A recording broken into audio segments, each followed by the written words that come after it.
La increíble batalla del constructor que se negó a pagarle coimas a Barata. Tiene 97 años y su relato sobre las presiones que recibió en la era kirchnerista figura en la causa que investiga Bonadío. Tuvo que ceder una obra cuya licitación había ganado. No quería meterme en algo ilegal, dice. El empresario de la construcción José Teitelbaum siempre usaba el mismo latiguillo cada vez que se subía a un taxi para ir a buscar a Roberto Barata. Lléveme al Ministerio de la Corrupción.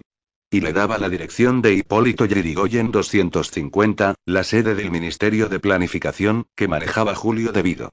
Teitelbaum tenía entonces más de 80 años y una obstinación dominaba su vida. Retomar la construcción de un centro tecnológico del CONICET en Santa Fe que le habían adjudicado décadas atrás, pero que se había frenado por falta de pago.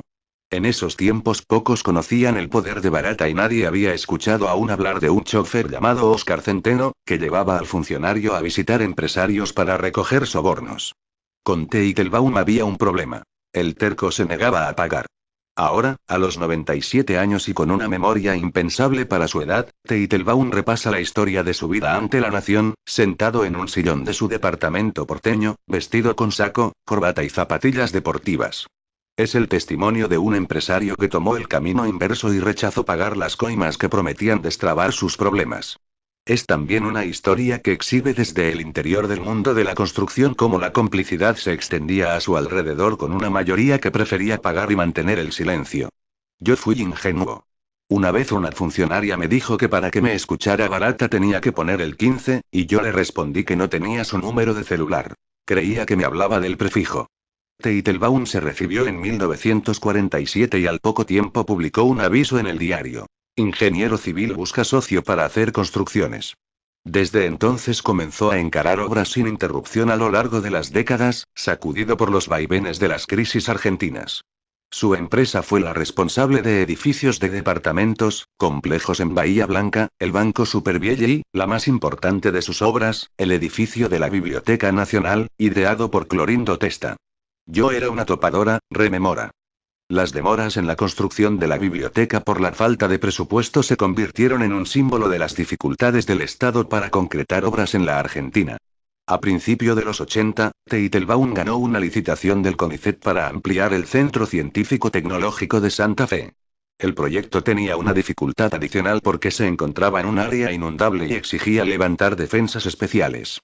Se enfrentó, por eso, a una infinidad de postergaciones. Cuando el Estado tenía fondos, el clima impedía avanzar. Cuando el agua retrocedía, la Argentina entraba en una nueva crisis. Así, la obra llegó inconclusa al cambio de siglo y a la crisis de 2001. Teitelbaum se esperanzó con la llegada al poder de Néstor Kirchner. El Estado había reconocido en 3 dictámenes diferentes que correspondía abonarle a la empresa 2 millones de pesos por pagos adeudados por la obra. Era la llave para retomar las tareas. Pero en el Ministerio de Planificación las señales eran adversas. Y Devido frenaba cualquier pago. Teitelbaum comenzó a familiarizarse entonces con los nombres de José López, el secretario de Obras Públicas, y de Barata, de Coordinación, ante quienes presentaba notas para que se destrabara el presupuesto y pudiera retomar la construcción. Nunca le respondían. Los meses avanzaban y la falta de contestación lo llevó a Teitelbaum a golpear otras puertas. Logró que el Ministerio de Educación, a cargo por entonces de Daniel Filmus, pidiera a través de una resolución, 460-2004, incluir la terminación del Centro Científico de Santa Fe en el plan de obras. No hubo respuesta. También se sucedieron dictámenes de la Dirección Nacional de Arquitectura que se inclinaban a favor de continuar las tareas. Pero nada pasaba. José López había ido a la Cámara de la Construcción y había dicho que no iba a avanzar con el centro de Teitelbaum. Yo le pedí a la Cámara que publicaran que el centro no era mío, sino del Estado, del CONICET.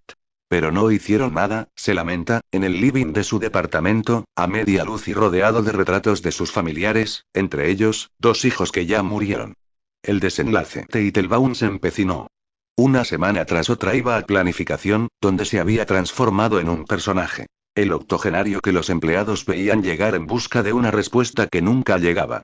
Para justificar su demora, Barata pedía más informes y antecedentes.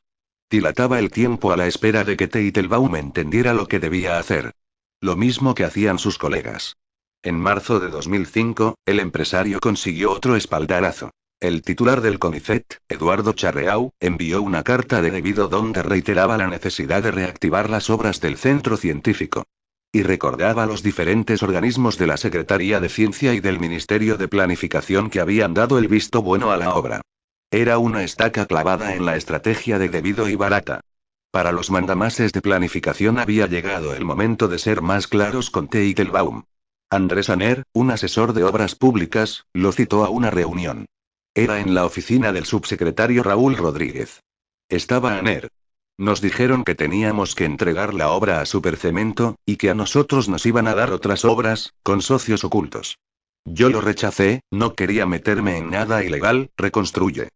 Antes se habían encargado de enviarle desde un remitente anónimo un texto con la noticia de la muerte del empresario Vittorio Gotti, quien manejaba la construcción en Santa Cruz hasta que fue reemplazado por Lázaro Báez.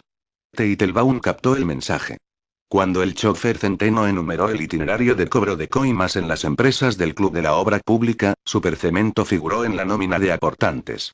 También aparece bajo investigación por la construcción de una planta potabilizadora en Paraná de las Palmas, junto con Odebrecht. Lo veía pelear solo la batalla, con 80 años, intenté ayudarlo pero el grupo de Debido y Barata lo acorraló por no querer pagar coimas, recuerda ahora Charreau, en diálogo con La Nación. Charreau dejó la presidencia del CONICET en 2008. Nadie podía prevalecer a Debido, López y Barata. En 2006, el Ministerio de Planificación dio el golpe final. Intimaron a Teitelbaum a retomar la obra, pero sin actualizarle los costos debidamente. El empresario estaba en convocatoria de acreedores y no llegaba a sostener a sus empleados. 3 décadas después de obtener la licitación, Teitelbaum se rindió y se la entregó a Supercemento.